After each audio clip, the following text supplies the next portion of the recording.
하나님 말씀 보도록 하겠습니다. 민수기 14장 26절부터 45절까지 말씀입니다.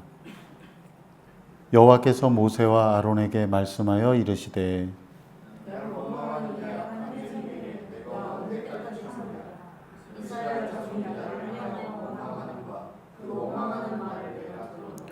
그들에게 이르기를 여호와의 말씀에 내 삶을 두고 맹세하노라. 너희 말이 내 귀에 들린 대로 내가 너희에게 행하리니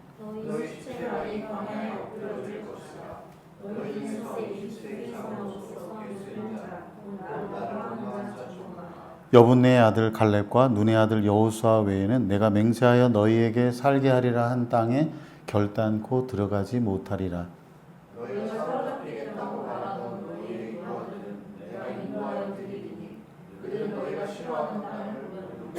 너희의 시체는 이 광야에 엎드러질 것이요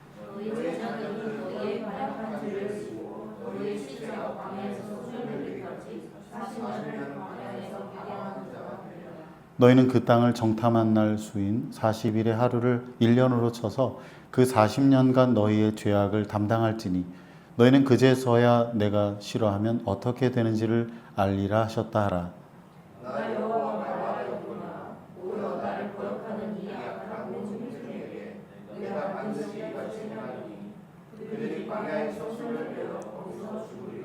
모세의 보냄을 받고 땅을 정탐하고 돌아와서 그 땅을 악평하여 온 회중이 모세를 원망하게 한 사람.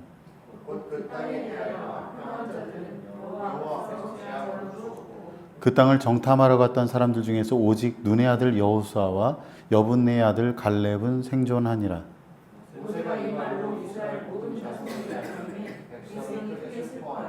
아침에 일찍이 일어나 산 꼭대기로 올라가며 이르되 보소서 우리가 여기 있나이다. 우리가 여호와께서 허락하신 곳으로 올라가리니 우리가 범죄하였음이니이다.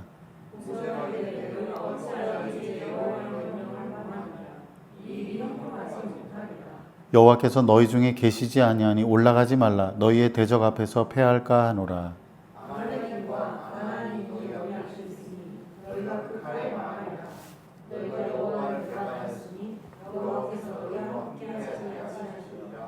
그들이 그래도 산 꼭대기로 올라갔고 여호와의 언약궤와 모세는 진영을 떠나지 아니하였더라.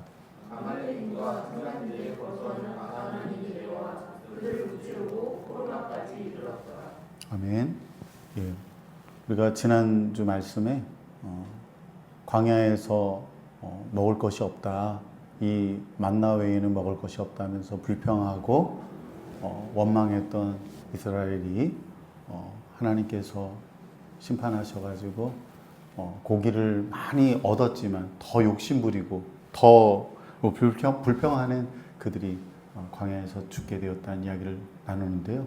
오늘 이 본문은 이제 이스라엘이 그 불평과 하나님을 향한 그 불신앙이 얼마나 절정에 치달았는지를 가장 대표적으로 보여주는 사건입니다.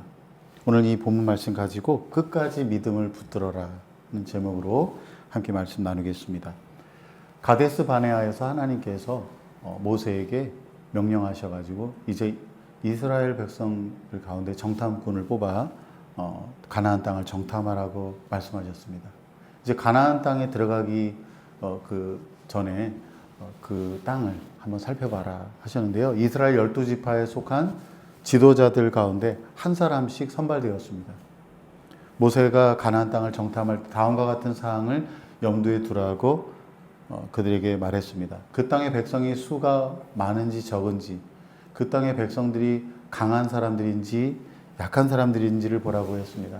그 다음에 또 보는 것이 뭐냐면 그 땅이 정말 살기 좋은 땅인지 척박한 땅인지를 알아보라고 그 땅의 사람들과 그 땅의 토양 상태가 어떤지를 보라고 했습니다. 그리고 그 땅에서 자라는 열매를 가져오라고 했습니다. 정탐꾼들이 이 가나안 땅을 두루 다 돌아보고 나서 포도송이 하나를 가지고 왔습니다. 얼마나 포도송이가 컸던지 두 사람이 장대에 매달아서 가져왔어요. 그러니까 포도송이 하나가 그렇게 아주 정말 실하게 맺혔다고 하는 거죠. 정탐꾼들은 돌아와서 이스라엘 백성들에게 보고했습니다. 정말 그곳은 젖과 꿀이 흐르는 땅입니다. 굉장히 비옥한 땅이라고 하는 거죠. 자, 여러분들 한번 이 포도를 보십시오. 사람들이 그 포도를 보고 얼마나 환호하고 기뻐했겠어요. 하지만 정탐꾼들이 바로 낯빛이 어두워지면서, 그런데 그 땅이 좋기는 한데 문제가 있습니다. 그곳에 사는 사람들은 몹시 사납고 용맹하고 그들의 성벽은 거대한 요새와 같습니다. 심지어 우리가 그 땅에서 거인족들을 보았습니다. 잠시 긴장이 가득한 정적이 흘렀을 때 정탐꾼 중에 하나였던 갈렙이 나서서 말했습니다. 당장 올라가서 그 땅을 점령합시다. 우리는 할 수 있습니다. 하지만 다른 정탐꾼들은 그를 제지하며 격한 목소리로 사람들에게 외쳤습니다. 아니요, 우리는 그 사람들을 칠 수 없습니다. 그들은 너무나 강합니다. 우리보다 너무나 강합니다. 우리가 그들 곁에 서보니 우리는 마치 메뚜기와 같았습니다. 비유적인 표현은 사람들에게 더 강력한 인상을 심어주죠. 뭐라고? 우리가 그들 앞에 서면 메뚜기와 같다고? 가나안 땅을 정찰하도록 보냄받은 정탐꾼들은 하나님이 약속하신 그 땅이 얼마나 비옥하고 풍요로운 땅인가를 알았어요. 그러나 두려움이 그들을 엄습했습니다. 정탐꾼들은 가나안 땅 주민들의 군사력과 높은 성벽을 보고는 그들을 도저히 쫓아낼 수 없겠다 이렇게 판단했습니다. 가나안 정복은 전혀 불가능하다 이렇게 사람들에게 말했습니다. 그러자 이스라엘 백성은 절망하며 슬피 울었습니다. 밤새도록 울부짖었습니다. 그리고 아침이 되었을 때 모세와 아론에게 불평을 쏟아내었습니다. 차라리 우리가 이집트에서 다 죽었으면 좋았을 것을, 우리가 이 광야에서 다 죽었으면 차라리 좋았을 것을, 어쩌자고 우리를 이 땅에 데려와 죽게 하는가. 큰일 났다. 우리 아내와 자식들이 모두 포로로 끌려가겠구나. 이럴 바에 차라리 이집트로 다시 돌아가자. 이스라엘 백성은 이집트 생활이 더 좋았다고 말합니다. 하나님이 적들의 칼에 죽게 하려고 자신들을 해방시켰다고 불평합니다. 그리고 아내들과 자식들이 죽을 것이니까 이제 다시 이집트로 돌아가자고 했습니다. 이에 모세와 아론은 이스라엘 백성 앞에서 얼굴을 땅에 대고 엎드립니다. 자신들이 어찌할 수 없는 상황에서 하나님의 처분을 기다려요. 또한 정탐꾼들 가운데 있었던 두 사람 여호수아와 갈렙은 옷을 찢으며 다음과 같이 그들에게 호소했습니다. 우리 다 같이 민수기 14장 7절부터 9절 말씀 읽겠습니다. 그 땅은 정말 아름답고 좋은 땅입니다. 하나님이 우리를 기뻐하시면 우리를 그 땅으로 인도하실 것입니다. 그러니 하나님을 배신하지 마십시오. 그 백성을 두려워하지 마십시오. 그들은 우리의 밥이 될 것입니다. 아멘. 하나님이 우리를 기뻐하시면 우리는 너끈히 그 땅으로 들어갈 수 있습니다. 다른 10사람은 그들이 보기에 우리는 메뚜기와 같다 이렇게 말했는데 여호수아와 갈렙은 반대로 그들은 우리의 밥이다 이렇게 말을 했어요. 하지만 이스라엘 백성은 그 두 사람의 외침에 아랑곳하지 않았습니다. 오히려 분노가 가득하여 그들을 돌로 치려고 했습니다. 그들은 그렇게 하나님이 지금까지 이루신 모든 것을 부정하고 불신함으로 하나님을 멸시했습니다. 이스라엘 백성들은 하나님께서 그들과 동행하신 것을 잊었어요. 인간적으로 말하면 압도적으로 불리한 상황에서도 승리를 거두게 하신 것을 잊었습니다. 더 나아가 하나님의 백성인 그들에게 풍요로운 땅을 주시겠다는 그 하나님의 약속을 포기했습니다. 당장 눈앞에 보이는 현실 앞에서 믿음의 길을 버렸습니다. 우리가 여기서 기억해야 할 사실은 약속의 땅을 완전히 소유하는 것은, 우리가 하나님 나라를 유업으로 받는 것은 그 땅의 사람들이 하나님께 대하여 신실한 믿음을 갖고 그분의 말씀을 따르는지 아닌지에 달려 있다는 사실입니다. 믿음은 순종이 뒤따릅니다. 하나님을 믿는다는 것은 지식적으로 동의하는 것이 아니에요. 그렇구나. 이제 알겠어. 하나님은 그런 분이구나. 하나님께서 나를 그렇게 사랑하셨구나. 그렇게 지식적으로 동의하고 뒤돌아서서 자기 갈 길로 그냥 걸어간다면, 하나님의 말씀과 상관없이 내가 원하는 대로 내 뜻대로 살아간다면 그것은 믿음이 아닙니다. 만약 여러분이 하나님께 대한 믿음이 있다면 그분이 말씀하시는 것을 받아들이고 그대로 행동해야 합니다. 물론 완벽하게 순종할 수는 없겠지만 그렇게 살기 위해서 힘써야 하는 것입니다. 하나님께서 예수 그리스도 안에서 주신 약속의 말씀을 신뢰하고 순종한다 하면 그는 하나님 앞에서 의로운 사람이라고 간주될 것입니다. 반면에 그분의 약속을 불신하고 불순종한다 하면 그는 언약의 저주를 자초할 것입니다. 이는 하나님의 약속이 그와 아무런 상관없게 되고 하나님과 그가 상관없는 존재가 된다는 것을 의미합니다. 제가 지금까지 살아보니 하나의 아이러니가 있습니다. 그것은 참된 진리가 아닌 것을 믿으며 종교적인 열심을 다하는 사람이 있는가 하면 참된 진리를 믿는다고 하면서도 어떠한 종교적 실천을 행하지 않는 사람이 있다는 사실이에요. 물론 그 두 사람은 결국은 같은 길을 걷고 있다고 할 수 있습니다. 모든 이스라엘 백성이 모세를 향해 불평을 쏟아내고 여호수아와 갈렙에게 돌을 들어 치려고 할 때 하나님께서 나서셨습니다. 언제까지 이 백성이 나를 업신 여기겠느냐? 언제까지 나를 신뢰하지 않겠느냐? 내가 지금까지 저들에게 보여준 그 모든 표적을 보고도 어떻게 저럴 수가 있느냐? 이것으로 충분하다. 안 되겠다, 모세야. 내가 저들을 전염병으로 쳐서 전부 죽이겠다. 그런 다음에 너를 통해서 저들보다 크고 강한 민족을 이루어 처음부터 다시 시작하겠다. 그러나 모세는 이스라엘 백성을 위해서 기도했습니다.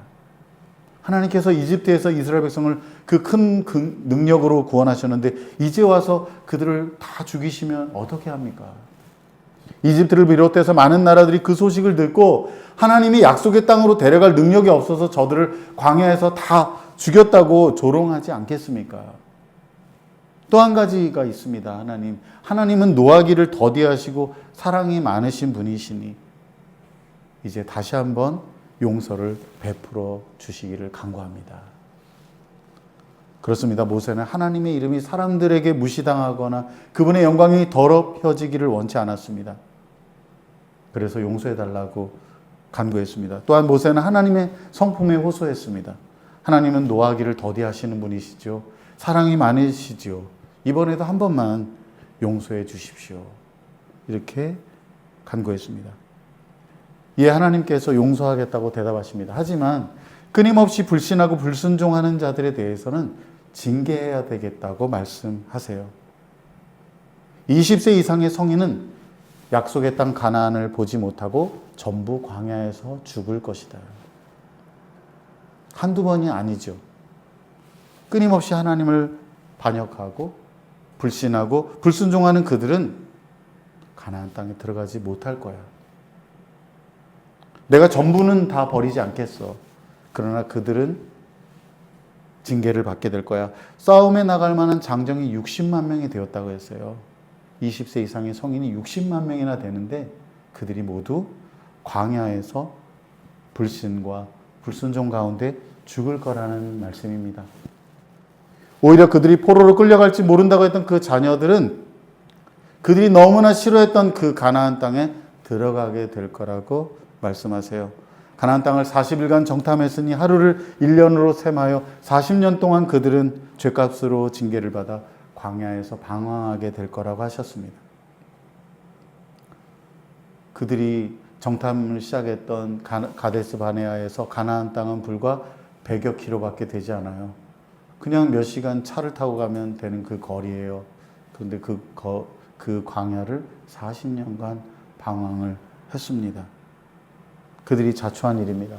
갈렙과 여호수아는 하지만 광야에서 죽지 않고 가나안 땅에 들어가게 되죠. 그들은 전심으로 하나님을 믿고 순종했기에 가나안 땅에 들어가게 되었습니다. 그들의 후손이 그 땅을 기업으로 받게 될 것입니다. 모세가 이 모든 말씀을 이스라엘 백성에게 전했어요. 20세 이상의 모든 성인들은 전부 광야에서 죽게 될 거야. 그들은 몹시 슬퍼했어요. 자신들이 받게 될 비극적인 결말을 듣고 너무 괴로웠습니다. 왜 안 그러겠어요? 이제 사형 선고를 받은 것과 같은데. 그러나 그뿐이었어요. 그들은 계속해서 정신을 차리지 못했습니다. 이튿날 아침 일찍 산지로 올라가며 이렇게 말했습니다. 우리 다 같이 본문 40절 말씀 읽겠습니다. 이제 우리가 올라가기만 하면 된다. 하나님께서 우리에게 약속하신 땅으로 올라가 그 땅을 치자. 우리가 죄를 지었으나 지금이라도 그 땅을 치자. 참 흥미로운 사실이 여기서 발견되고 있습니다. 하나님을 불신하고 불순종하는 사람들은 참 끝까지 말을 잘 듣지 않는 것 같아요. 혹여 자기가 뭔가 잘못하고 있다는 생각을 하더라도 내가 하나님의 말씀으로 돌아가서 그 말씀대로 살아야겠다 이런 생각을 하지 않는 것 같아요. 어떻게 생각하느냐면 자기 생각과 고집으로 내가 하나님을 위해서 뭔가를 하면 되겠다. 자기가 원하는 방식의 어떤 종교적인 헌신을 통해서 자기가 순종하지 못하고 있는 부분을 보충할 수 있다고 착각을 해요. 누가 올라가라고 했습니까?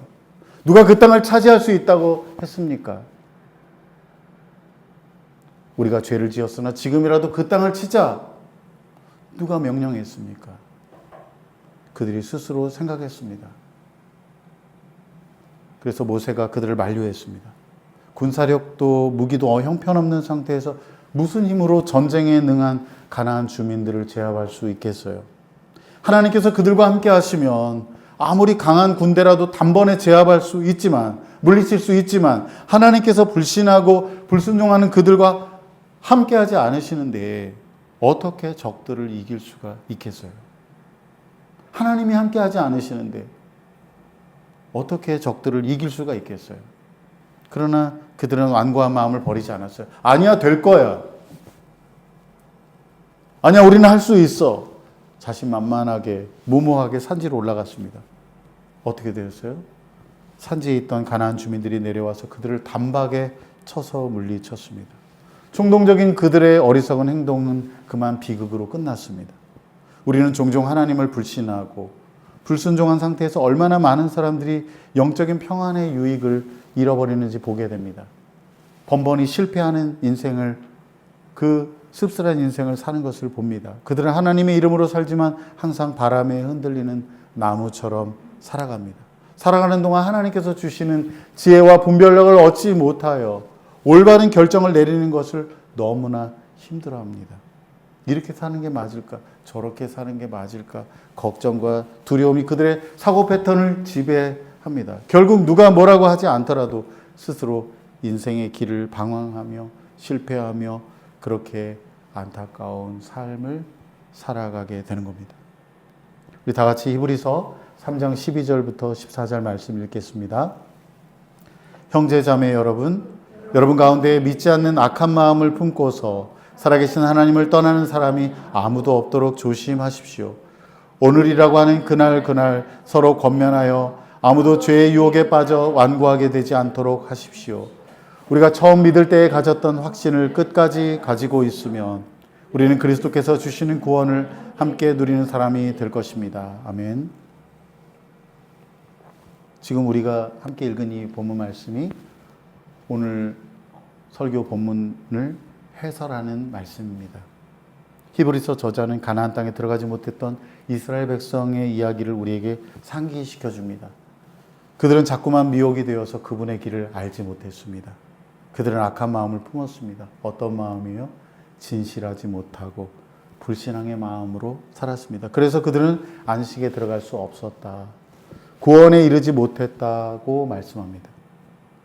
불신앙은 마음에서 솟아나게 되는데요. 결국 하나님의 말씀을 거부하는 구체적인 불순종의 행동으로 이어집니다.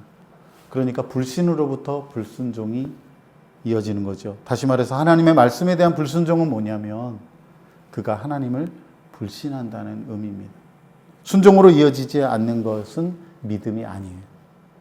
아무것도 염려하지 말고 모든 거 맡기고 기도해라. 아니요, 나 못 믿겠어요.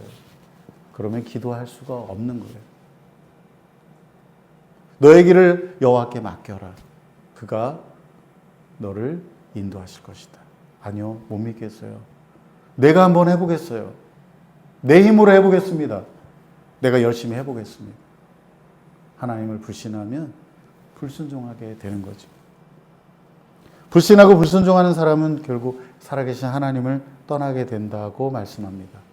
은혜와 평안이신 하나님에게서 멀어지는 거예요. 누가 손해입니까? 그의 삶에 아무런 은혜와 평안을 누릴 수가 없습니다. 진리이신 하나님에게서 떨어져 나간 사람은 어떻게 살겠어요? 하나님이 계시지 않은 것처럼 살아가게 되는 겁니다. 시편 119편에서 시인은 하나님의 말씀이 내 발의 등이요 내 길의 빛이라고 했어요. 내 인생에 누가 내 어두움을 밝히고 내 길을 인도할 것인가? 하나님의 말씀입니다. 그런데 말씀이 없이 살아가면 어떻게 이 불의하고 어두운 세상을 살아가겠어요? 더듬어 헤매면서 살아가게 될 겁니다. 불신하고 불순종하는 삶을 살다 보면 어떻게 됩니까? 하나님이 계시지 않은 것처럼 행동하며 살게 됩니다. 자기의 배가 자기의 신이 되어서 육신의 본성에 충실한 삶을 살아가게 될 것이고, 이 가나안 땅에 들어가기 전에 광야 생활을 지내는 것처럼 그렇게 방황하고 헤매게 될 겁니다. 사랑하는 여러분, 우리 기독교 신앙은요, 말로만 지켜서 되는 게 아니에요. 정기적으로 예배와 성찬에 참여한다고 해서 우리가 영원한 나라의 기업을 보장받는 게 아닙니다. 오직 하나님의 약속을 믿고 그분의 말씀을 순종하는 사람만이 마지막 날의 구원을 받게 되는 겁니다. 그것이 하나님 말씀입니다. 우리는 항상 불신과 불순종의 길에 빠지지 않도록 조심해야 합니다. 히브리서 저자가 지금 예수 믿는다고 하는 사람들에게 권면하는 거예요. 우리의 마음이 죄의 유혹에 빠져 하나님을 떠나지 않도록 경계해야 합니다. 눈에 보이는 것만 따라가다가 영원한 나라를 놓치는 일이 없도록 해야 합니다. 세상의 압력에 짓눌려서 그렇게 사는 게 다 세상살이구나 생각하고, 그렇게 인생 사는 게 맞구나 생각해서 자꾸 그런 세상의 압력에 짓눌려 하나님의 약속을 불신하고 그분의 말씀을 저버리지 않도록 우리 스스로 항상 살펴야 합니다. 그러지 않으면 우리 스스로가 영적인 완고함에 사로잡히게 됩니다. 그러면 어떻게 생각하느냐면 벼랑 끝에 서 있으면서도 스스로 안전하다고 착각을 합니다. 이스라엘 백성은 모세가 말리는데도 끝내 완고하게 산지로 달려가다가 그만 비극적인 최후를 맞이했습니다. 그런데 이처럼 불신에 사로잡혀 하나님을 떠나는 일이 없도록 하기 위해서 스스로도 노력을 해야 되지만 혼자만의 노력으로는 어렵다고 말씀하고 있어요. 오늘이라고 말하는 하루하루를 사는 동안 우리가 서로가 서로에게 경계해 줘야 된다고 하는 겁니다. 권면해야 된다는 거예요. 서로 권면해서 죄 유혹에 빠지지 않도록 해야 된다는 것입니다. 갈렙과 여호수아가 그런 역할을 했습니다. 교회 안에서 우리 믿음의 가족들이 그렇게 해야 되는 거예요. 지금까지 코로나다 뭐다 해서 제대로 시행하지 못했는데 내년부터는 우리 교회가 이제 본격적으로 소그룹 모임을 가지려고 합니다. 주일에 함께 모여서 말씀과 삶을 나누고 함께 기도하는 시간을 가지려고 해요. 우리 가운데 어느 누구도 홀로 이 길을 끝까지 걸어갈 수가 없습니다. 신앙생활은 혼자 하는 게 아닙니다. 가나안 성도도 일부 그저 일시적으로 떠돌아다닐 수는 있지만 계속 그렇게 살 수는 없어요. 말씀이 우리에게 분명히 보여주는 것은 신앙생활은 혼자 하는 게 아니다. 교회 공동체 안에서 서로 부대끼면서 권면하고 격려하면서 죄의 유혹에 빠지지 않도록, 그래서 우리 끝까지 이 믿음의 길을 걸어갈 수 있도록 함께 해야 한다는 겁니다. 왜 그래야 하느냐?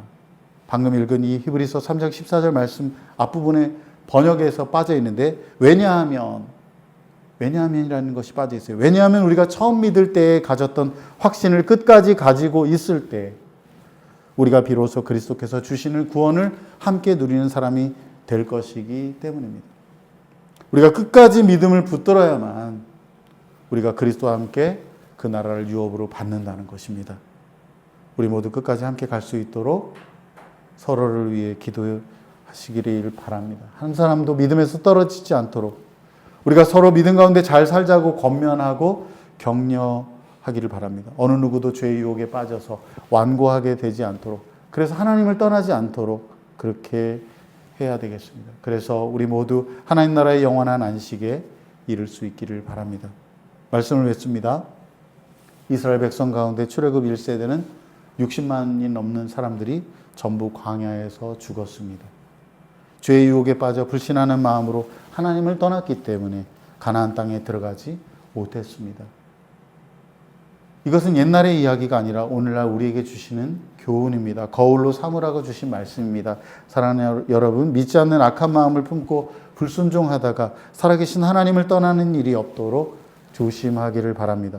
이를 위해서 날마다 서로가 서로를 위해서 기도해 주시기를 바랍니다.